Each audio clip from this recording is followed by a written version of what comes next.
অগ্নিদেব অন্যতম গুরুত্বপূর্ণ বৈদিক দেবতা। তিনি অগ্নির দেবতা এবং যজ্ঞের আহুতি গ্রহণকারী।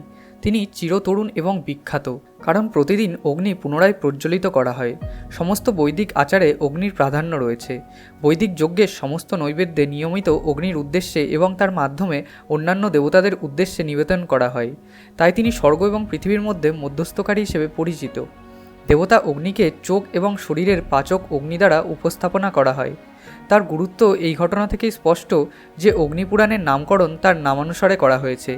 হিন্দু ত্রিমূর্তির দেবতা হিসেবে ভগবান শিবের আবির্ভাবের আগে অগ্নি ছিলেন ধ্বংসের দেবতা, যিনি উপাসকদের দ্বারা ভীত এবং পূজিত হতেন। প্রতীকীভাবে তিনি সীমাহীন আকাঙ্ক্ষা এবং খাদ্যের প্রতি ক্ষুধাকে প্রতিনিধিত্ব করেন।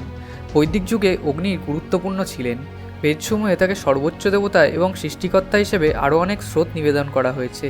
তিনি অমরদের উদ্দেশ্যে স্রোত উচ্চারণ করেন এবং দেবতাদের স্বর্গ থেকে যজ্ঞে নিয়ে আসেন। অগ্নি ছাড়া দেবতারা কোনো সন্তুষ্টি অনুভব করেন না। যজ্ঞ অনুষ্ঠানে তিনি কেন্দ্রীয় ভূমিকা পালন করেন, কারণ অগ্নি নৈবেদ্যকে দেবতাদের কাছে গ্রহণীয় বস্তুতে রূপান্তরিত করত। তিনি দেবতাদের মুখ এবং ধনদাতা হিসেবেও পরিচিত, তাই অগ্নিকে অসংখ্য রূপে পূজা করা হয়, যেমন একজন জ্ঞানী পরিচালক, সমস্ত আচারের রক্ষক এবং একজন সফল সম্পন্নকারী। অগ্নিদেবের উৎপত্তি নিয়ে অনেক কিংবদন্তি প্রচলিত রয়েছে। বলা হয় যে তিনি অন্য যে কোনো দেবতাদের চেয়ে মানুষের সাথে সবচেয়ে ঘনিষ্ঠভাবে সংযুক্ত দেবতাদের মধ্যে একজন।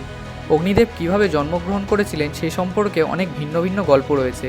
ঋগ্বেদ অনুসারে এই দেবতা জল থেকে জন্মগ্রহণ করেছিলেন। অগ্নিপুরাণ অনুসারে অগ্নিদেবতা পৃথ্বী এবং স্বর্গদেবতার দৌশ্যের মিলনে সৃষ্টি হয়েছিলেন, তবে তাকে মানবজাতির পিতা অঙ্গিরসের পুত্র হিসেবেও বর্ণনা করা হয়েছে। অগ্নিকে ব্রহ্মার পুত্র এবং অভিমন্যু নামেও পরিচিত করা হয়েছে। ব্রহ্মার জ্যেষ্ঠ পুত্র হিসেবে তিনি 10টি রূপ ধারণ করেন। প্রথম 5টি শারীরিক রূপ এবং শেষ 5টি আনুষ্ঠানিক রূপ।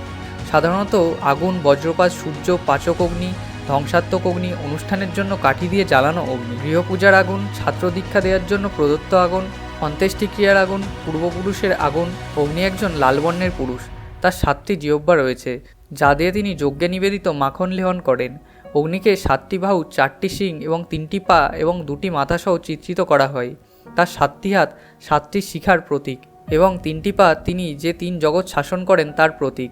অগ্নিকে মাঝে মাঝে অগ্নিময় ঘোড়া বা ছাগল টানা রথে আরোহণত অবস্থায় দেখা যায়। তাকে সাধারণত একটি হলুদ কোমরবন্ধন পরিহিত অবস্থায় দেখা যায়। তাকে 2টি মাথা সহ চিত্রিত করা হয়। একটি মাথা অমরত্বের প্রতীক এবং অন্যটি জীবনের মূর্ত প্রতীক।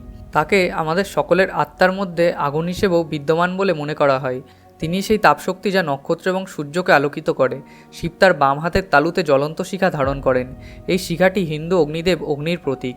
অগ্নি একটি উপাধি হল অভিমানী, যার অর্থ মর্যাদাপূর্ণ, গর্বিত, আকাঙ্ক্ষী, চিন্তাশীল। অগ্নিকে ধার্মিকতা এবং পবিত্রতার প্রতীক হিসেবে পূজা করা হয়। তিনি আলো, তাপ নামক 2 প্রকার শক্তির প্রকাশ হিসেবে পরিচিত। তিনি জীবন এবং কার্যকলাপের প্রতীক। অগ্নিপুরাণের অংশে বলা হয়েছে যে অগ্নি জীবনের শারীরিক দিকগুলির প্রতীক। প্রতিটি মানুষের ভেতর 3 ধরনের অগ্নি রয়েছে, যেমন ক্রোধের আগুন, কামনা ও বাসনার আগুন এবং হজমের আগুন। বৈদিক আচার অনুষ্ঠানে অগ্নি অন্তর্ভুক্ত। তিনি জন্ম, উদযাপন, প্রার্থনা এবং মৃত্যুর মতো অনেক হিন্দু সংস্কার অনুষ্ঠানে অংশ নেন।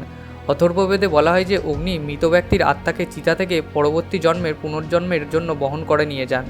মন্দিরের স্থাপত্যে অগ্নি গুরুত্বপূর্ণ এবং সাধারণত একটি হিন্দু মন্দিরের দক্ষিণ পূর্ব কোণে তার উপস্থিতি দেখা যায়। প্রাচীন হিন্দু শাস্ত্রে তাকে 3টি স্তরে বিদ্যমান কল্পনা করা হয়েছে: পৃথিবীতে অগ্নিরূপে, বায়ুমণ্ডলে বজ্ররূপে এবং আকাশে সূর্যরূপে। বৈদিক চিন্তাধারায় এই ত্রিমুখী উপস্থিতি তাকে দেবতা এবং মানুষের মধ্যে বার্তাবাহক হিসেবে একত্রিত করে। হিন্দুদের বিভিন্ন উদ্দেশ্যে সঠিক দিকে মুখ করে অগ্নি প্রজ্বলন করার কথা বলা হয়। পূর্ব ও দক্ষিণ দিকে মুখ করে অগ্নি প্রজ্বলন করলে তা দেবতা এবং মৃতদের আত্মার উদ্দেশ্যে যজ্ঞের জন্য ব্যবহৃত হয়। বন্ধুরা, এই ছিল অগ্নিদেবের ব্যাপারে কিছু আকর্ষণীয় তথ্য। আপনাদের যদি ভিডিওটি ভালো লেগে থাকে তবে একটি লাইক এবং শেয়ার করে দেবেন, আর আমাদের চ্যানেল বঙ্গ এপিসটিকে সাবস্ক্রাইব করে বেল আইকনটি প্রেস করতে ভুলবেন না।